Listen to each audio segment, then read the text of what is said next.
Alright guys, I'm back with some more PS3 stuff here. Remember on our full 6.5 hour Frankie, we discussed a little bit about IHS delidding, and here's a prime example of why we don't do that. So this Frankie, this was a completed Frankie. It was pretty good work actually. I didn't like the NECs, so I replaced those, and the customer specifically wanted a delidded RSX, so we put on a factory bare die RSX. This never had an IHS on it. It took nothing to remove an IHS because there never was one. Okay, and you ask, well, why is that? Because he bought this 2 months ago from who knows who, and even if I knew, I probably wouldn't say nothing because I'm not really like that. But somebody didn't check the chip or something. Not to mention, even after I put this on, the V-core was riding really high. Like, I don't know, it was like 1.07, which was pretty dang high. So, I mean, I undervolted both of these chips. This one down to 1.06 from 1.15, which 1.15 on this chip, the cell, is normal. But the V-core, that 1.07 or 8 or whatever, that's it's pretty high in my book, because I mean, most of the time when I put these on without even undervolting, they're under 1 volt, like 0.98 or something like that. But anyways, I undervolted this one down to 0.901. I don't know if that's why maybe it blew up, but the moral of the story was the guy was playing a game and it started glitching, froze, 3 beeps and off, and won't come back on.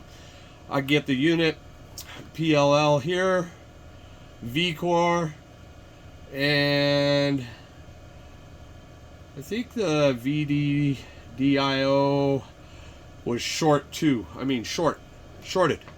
Gone, 0. So, you know, the V-core is one thing. I thought, well, maybe those tantalizers were bad, so I had removed the 4 there, but it was still short. Injected voltage into the chip, nothing got hot. Injected voltage into the PLL, and it didn't even pull my bench desk down, my supply down. Like, it showed 0 amps, which was odd, and then I probed it again and it was back to normal.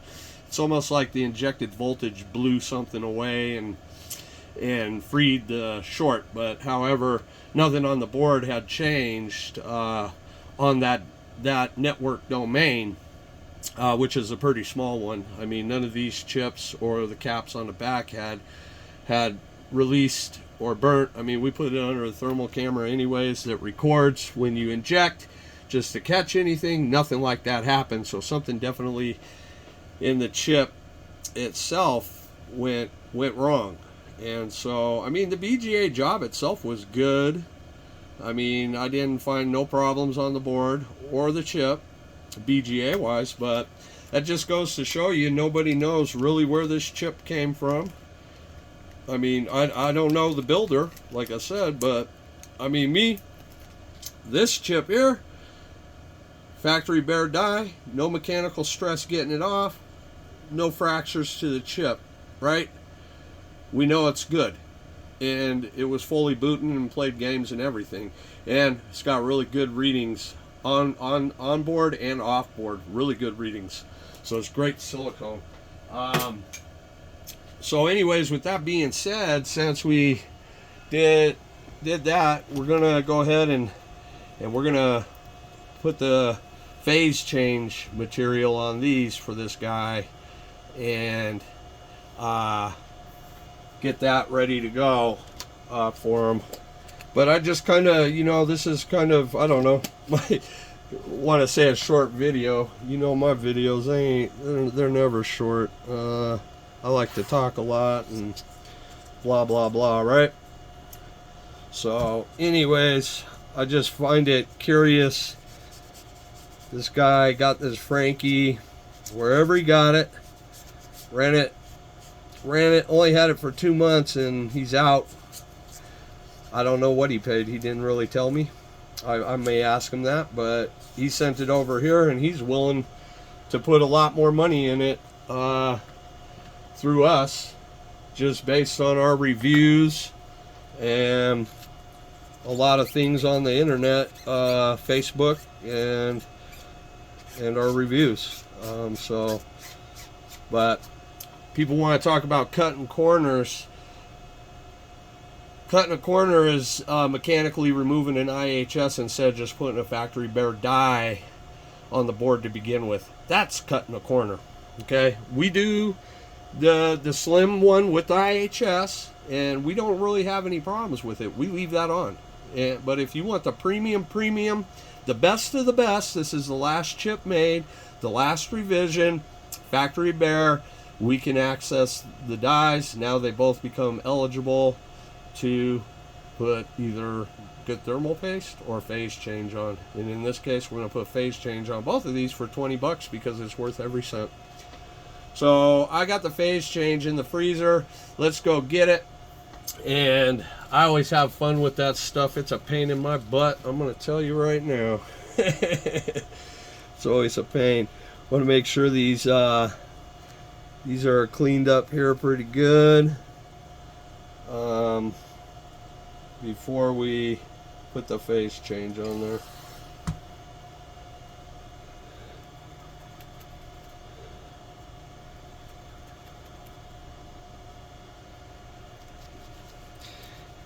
And some people ask, like, what do you do with this? Well, the factory bare die, you just use any regular old IHS that you pull off of some other chip. You know what I'm saying? You just need to clean all this stuff off here. The old epoxy glue, it'll work just fine. And you do whatever material. We're going to do phase change on the dies. The RAM bricks, you don't put phase change on. You just put regular, like, MX6 on there is good. That's all you need to do. Okay. And this one cell die is giving me a little problem shining up. I'm trying to get it. Let's see. There's one of these nano sponges here. Okay, that's better. Okay, I'm gonna go grab the phase change out of the freezer and we'll try to get that on there. Alright, I got the one for the cell,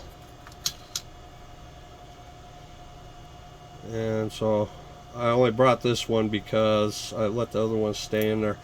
So I don't know, you got to take plastic off one side, right? And I always put a little bit bigger than the cell, that way where you grab, you can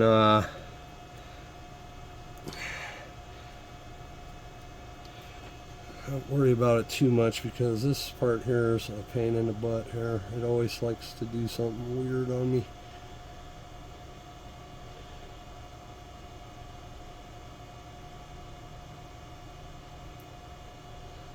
And I have a heck of a time with this.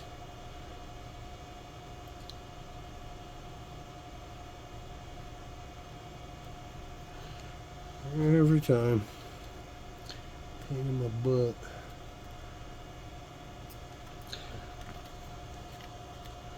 But maybe we can get it.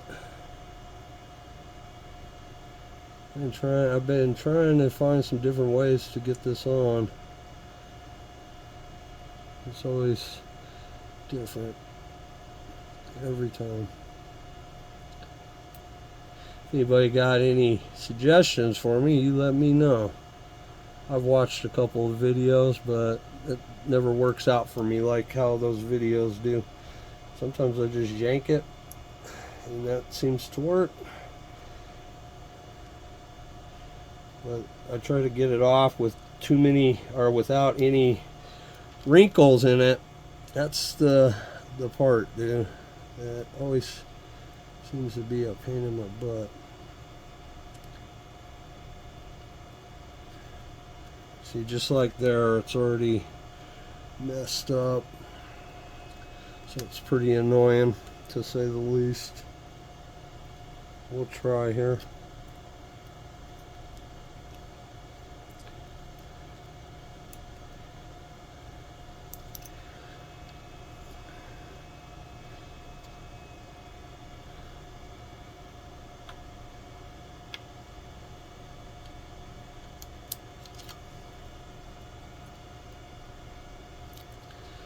And it's not completely end of world. It doesn't have to be perfect. But it's good to try to get it best you can. Because this stuff's going to liquefy anyway, so after its first little run. So, not end of world. That's pretty good there. Alright, I'm going to go grab the one for the RSX. Alright. I got it.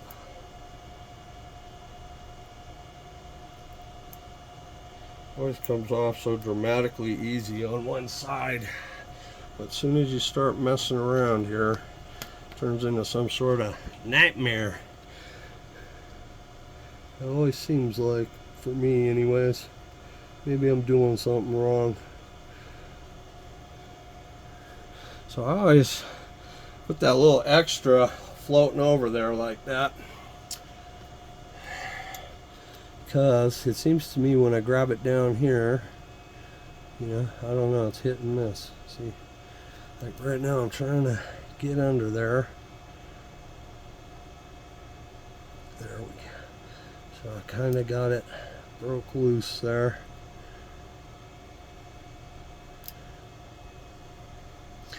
And it don't help, my eyes are so old.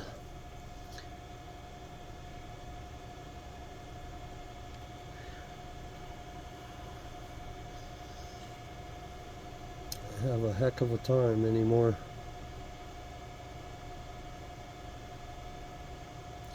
And I set my spectacles down somewhere and now I can't find them.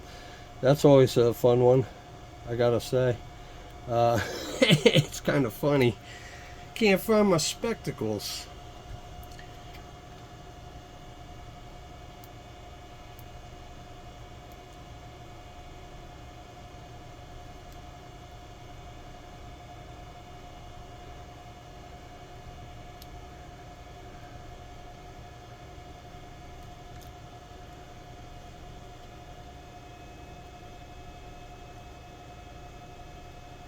See, and you leave that extra length over there, what it seems to do for me is you can kind of peel it back, get it started, and that portion isn't on the die.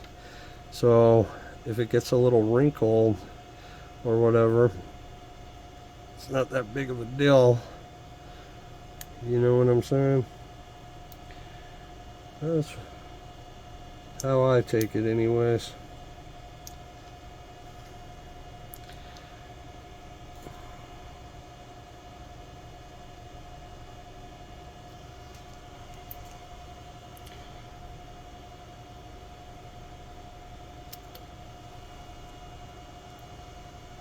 And it's just a pain. I don't know. It's a cool concept, but a pain in my butt.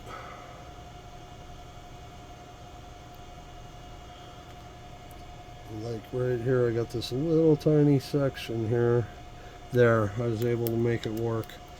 Okay, so that's it. I mean, now we're going to put the IHSs on there and cycle this board a few times. It needs to heat up, cool down, heat up, cool down. But the point I was making on this whole thing was about the IHS delidding once again. It's not it's not a good idea. I have a way to do it chemically, but it's expensive, it's nasty. You need to have a respirator on. I mean, it's some nasty stuff. And so when you do a Frankie with us, if you want delidded on the RSX, just get the premium chip. It's a better chip anyways, and there'll be no mechanical stress to the chip whatsoever. It goes on just like this. There's no removing nothing. It's the best option there is. You ask what happened to this Frankenstein? Well, I don't know, but it had something to do with the RSX. So whoever did this Frankenstein, it was their chip, their problem, whatever they did to the chip, because the solder was good, VGA sites were good, everything was good. The chip itself failed.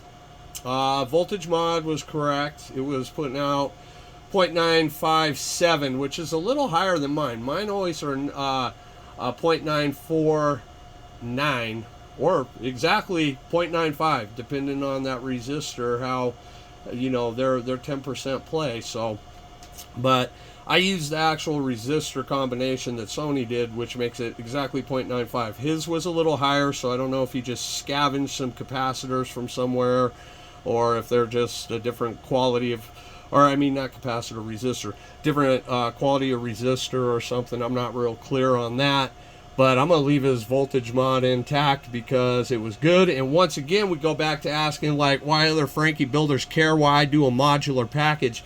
This is why.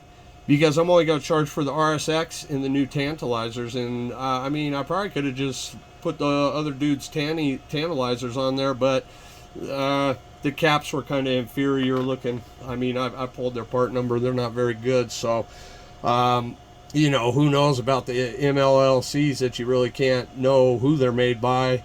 What, you know, are they low ESR? Are they X5, X7, X8? Who knows, right? We don't know any of that. So since we had a V-core problem, I went ahead and just replaced them with my tantalizers that we do, which is nothing but high quality parts. Okay, these aren't, if I were to sell these, I couldn't even sell them for what people sell them for, $10 a piece. I'd go broke. These easily are 20 bucks each, easy. So, you know, with that said, you know, that's what it is. I mean, I sell them installed for $150, and they're premium, just like everything we're doing here. Premium. All right, we'll see you guys on the next video. If I make one, who knows? Like I say, I'm not here to do influencing or make a bunch of videos, but I do these so people understand what happens when their system comes over here to iKon and Chad. All right, guys, have a good one. We'll see you on the next video.